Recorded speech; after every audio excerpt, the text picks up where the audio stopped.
Gone with the Wind. Published in 1936, Margaret Mitchell's Pulitzer Prize-winning novel became an instant sensation. Set against the American Civil War, it tells the story of Scarlett O'Hara, a willful Southern belle fighting to save her plantation, Tara. More than a love story, it captures a nation divided, painting a vivid portrait of the antebellum South and the brutal realities of war. Through Scarlett's eyes, readers witness the South's transformation from opulence to ruin.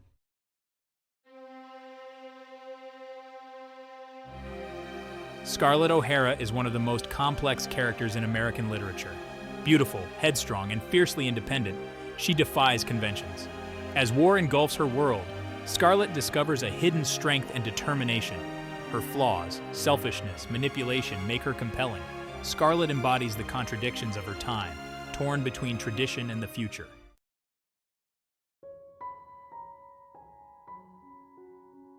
Gone with the Wind resonates with readers for generations. It is a tale of love, loss, war, and societal change. The novel's popularity speaks to its timeless themes and ability to transport readers. Despite criticisms of romanticizing the antebellum South, it remains an influential work. It sparks debate, reminding us of the complexities of the past.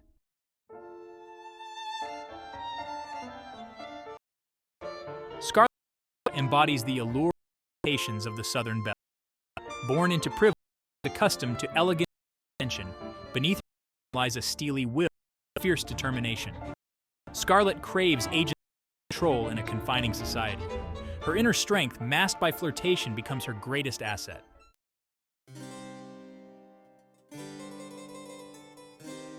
Scarlett O'Hara is shaped by the antebellum South's values. She believes in the Southern way of life, but defies social conventions. Scarlett's independent spirit creates internal conflict. Her actions reflect a society on the brink of change. Her journey exposes moral dilemmas in times of war.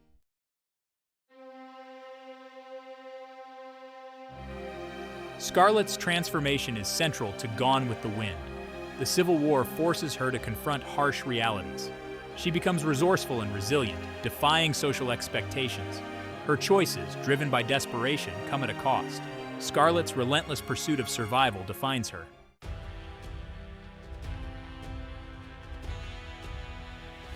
The drums of war shatter the South's peace. In 1861, the nation is torn by slavery, and the South secedes. Young men enlist, unaware of the horrors ahead. The Civil War engulfs the nation in bloodshed and upheaval. Scarlett's world is turned upside down by the war's reality.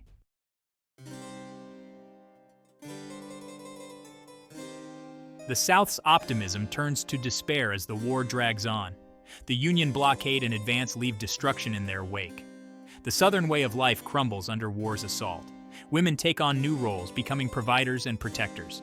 Scarlett's transformation begins as she faces war's harsh realities.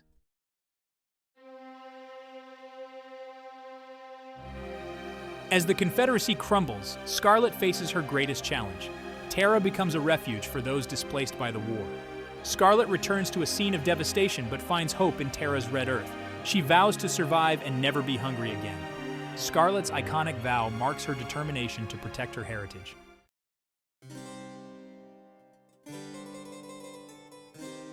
Scarlett's journey back to Tara is filled with exhaustion and despair.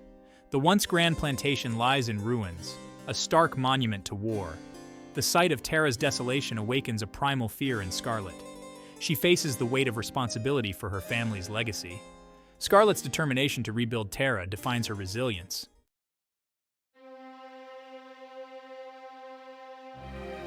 Scarlett's days are filled with labor and hunger. She toils alongside the remaining slaves, forging a bond. Survival becomes their sole focus. Scarlett's defiance and determination rally her companions. She vows to never be hungry again, transforming into a survivor.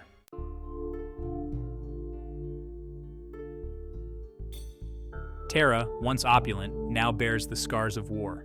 Amidst the ruins, a new beauty of resilience emerges. Scarlett learns to find sustenance and hope in the land. Tara becomes a testament to her will to survive. The war forges Scarlett's strength, making Tara a beacon of hope.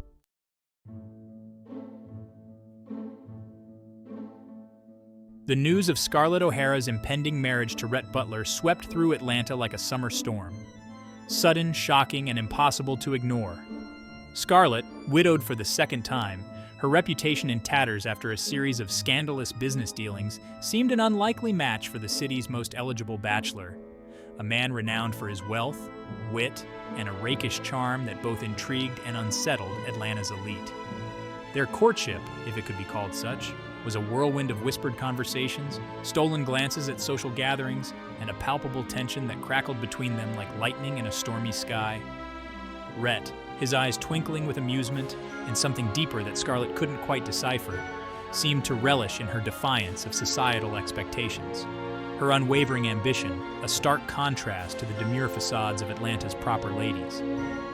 Scarlett, still harboring a lingering attachment to the unattainable Ashley Wilkes, initially dismissed Rhett's attentions as a mixture of amusement and a calculated attempt to provoke a reaction from her. Yet beneath her carefully constructed facade of indifference, Scarlett felt the undeniable pull of his charisma, the allure of a man who saw through her defenses and seemed to delight in her complexities.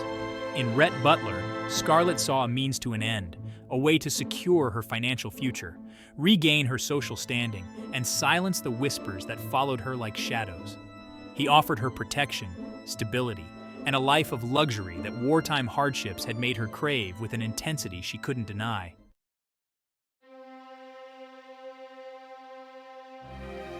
Their wedding was a lavish affair, an opulent display of wealth and extravagance that set tongues wagging throughout Atlanta. Scarlett, adorned in a stunning gown of deep burgundy velvet, her waist cinched tight, her green eyes sparkling with a mixture of triumph and a hint of unease, played the part of the blushing bride to perfection. Yet beneath the surface of celebration and forced smiles, a current of unease ran through the festivities, a palpable tension that not even the most skilled musicians could mask. Rhett, impeccably attired in a tailored suit, his silver hair gleaming under the chandelier's warm glow, seemed to revel in the spectacle of it all. His lips curved in a knowing smile that both intrigued and unsettled his bride. He had captured the South's most notorious woman, the ultimate prize in a game she didn't even realize they were playing. Their marriage, a union forged in the crucible of war's aftermath and fueled by a potent mix of ambition, desire, and a shared understanding of the unspoken rules of power dynamics, was a constant dance between passion and conflict. Scarlett, accustomed to getting her way, chafed against Rhett's refusal to be controlled, his unwavering insistence on seeing through her carefully constructed facades. Rhett, for his part, seemed to delight in challenging Scarlett, provoking her temper, and exposing the vulnerabilities she so desperately tried to conceal. He showered her with extravagant gifts, indulged her every whim, yet never fully surrendered the upper hand, his love a double-edged sword that both captivated and wounded her. Amidst their unconventional marriage, glimmers of genuine affection flickered between Scarlett and Rhett, moments of shared laughter and whispered confidences. Rhett saw a spirit as wild and untamed as the land she held dear. He encouraged her business ventures, even when they challenged societal norms, defending her against Atlanta's elite, who whispered behind gloved hands. Rhett's love provided stability in Scarlett's turbulent world. Yet, a shadow loomed over their marriage, rooted in conflicting desires. The birth of their daughter, Bonnie Blue Butler, brought a brief respite from the storms that raged within their marriage. Rhett, his heart overflowing with a love he had never thought possible, doted on his little girl. Bonnie became his world, his reason for believing in happiness. Rhett's love for Bonnie was fierce, protective, and unwavering. Scarlett, consumed by her business ventures, found herself touched and bewildered by Rhett's devotion. Yet, even Scarlett couldn't deny the joy that Bonnie brought into their lives.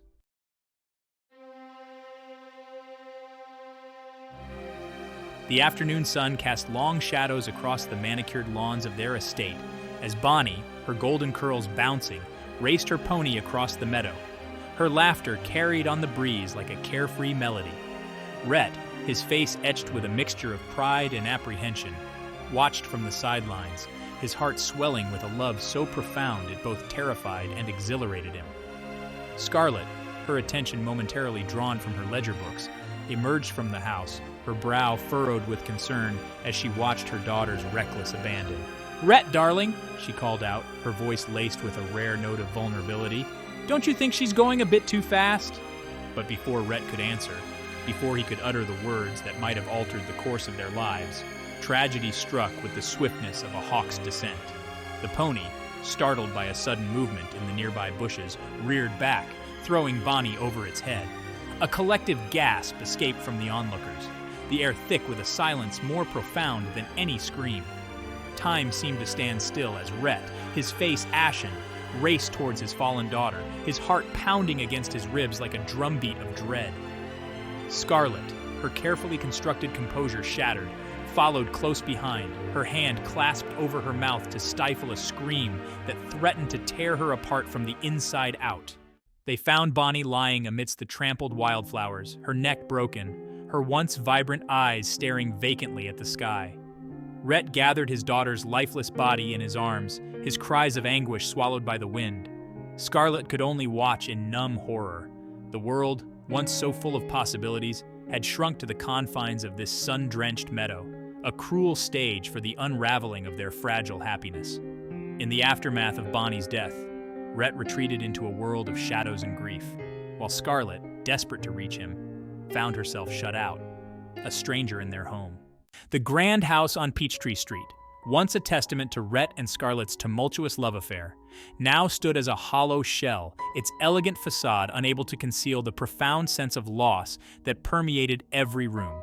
Rhett, his hair streaked with silver, moved through the house like a ghost. His presence felt more in his absence than in the rare moments he emerged from his study. Scarlett, her own grief a raw and visceral ache, found herself adrift in a sea of uncertainty. The loss of Bonnie had stripped away her youthful illusions, broken only by the ticking of the grandfather clock, a reminder of time slipping away. The breaking point. The tension between Rhett and Scarlett, once a volatile cocktail of passion and conflict, now settled into a weary resignation, a mutual awareness that the threads that had once bound them together were fraying beyond repair. Conversations once filled with witty banter and veiled barbs dwindled into awkward silences, punctuated by the clatter of silverware on empty plates. Rhett sought solace in his work, immersing himself in shipping and commerce. He traveled extensively, seeking distraction in the arms of strangers. Scarlett threw herself into rebuilding Terra, her family's legacy now resting on her shoulders. She poured all her energy into restoring the plantation to its former glory. Yet even as they sought solace in their separate pursuits, a part of them clung to the hope of reconciliation. Tomorrow is another day. The end, when it came, was as inevitable as the changing seasons, as heartbreaking as the fading light of a southern sunset. Rhett, weary of the charade, decided to leave, to seek a new beginning in a world where the ghosts of his past couldn't touch him. He found Scarlett in the nursery, Bonnie's toys scattered, a poignant reminder of the life they had created. Scarlett stood by the window, her gaze fixed on Terra, a symbol of her strength and enduring hope. Rhett's voice, once warm, now held a weary finality. She turned to face him, her green eyes clouded with apprehension and desperate hope. "Rhett," she whispered, the years of unspoken words hanging heavy between them. What followed was a blur of accusations and regrets. Rhett, his heart encased in ice, no longer had the energy to fight. "Where shall I go? What shall I do?" Scarlett cried out, her composure crumbling. "Frankly, my dear, I don't give a damn," Rhett replied, his voice devoid of emotion. And with that, he turned and walked away, leaving Scarlett amidst the ruins of their love. Section 4. Tomorrow is another day. Scarlett watched Rhett's retreating figure until he disappeared from sight. The weight of his absence settled over her, yet there was a strange sense of clarity. She had loved him, but her love had been buried beneath pride and stubbornness. The realization came too late, leaving behind a bitter aftertaste of regret. Yet, even in her despair, a flicker of the old Scarlett began to stir within her. The land of her ancestors, the symbol of her family's enduring spirit, beckoned her home. She would grieve for Rhett, but she would not allow herself to be consumed by despair. Tomorrow, she whispered to herself, tomorrow is another day. And with a newfound sense of purpose, Scarlett turned her back on the wreckage of her past and started walking towards the future. A timeless legacy. Gone with the Wind is more than just a story. It's a cultural phenomenon. The novel and its iconic film adaptation have left an indelible mark on American culture. Scarlett O'Hara has become an archetype of feminine resilience, a symbol of survival and reinvention. Margaret Mitchell's epic saga delves into universal themes: love, loss, resilience, and the complexities of human relationships. the struggle to rebuild amidst shattered dreams. Scarlett's journey speaks to the enduring human spirit, an invitation to reflect. Gone with the Wind is a story that stays with you long after you've turned the last page or watched the final scene. It's a story that invites reflection, discussion, and a deeper understanding of our shared history and the human condition. As we grapple with the complexities of the past and its impact on our present, stories like Gone with the Wind serve as important reminders of the enduring power of storytelling. Its ability to transport us to different worlds, challenge our perspectives, and spark conversations that resonate across generations. Whether you're revisiting Gone with the Wind for the umpteenth time or discovering it for the first time, allow yourself to be swept away by the epic scope of the story, the unforgettable characters, and the timeless themes that continue to resonate with audiences today. But also, take the time to reflect on the story's complexities, its historical context, and its enduring legacy, engaging in meaningful conversations about its impact on our understanding of the past, the present, and the enduring power of the human spirit. What are your thoughts on Gone with the Wind? How has your understanding of the story evolved over time? Share your reflections in the comments below, and let's continue the conversation. As we come to the end of this journey through the world of Gone with the Wind, we invite you to continue engaging with this timeless story. Whether it's through sharing your thoughts, discussing with friends, or exploring more about the historical context, your engagement helps keep this conversation alive for future generations. If you enjoyed this video, please don't forget to like, subscribe, and share. Your support allows us to bring more insightful content to you. Click on the interactive buttons to subscribe to our channel and share this video with others who might find it as captivating as you did. Thank you for joining us. And remember, tomorrow is another day to explore, reflect, and engage with the stories that shape our world. Like, subscribe, share with interactive buttons.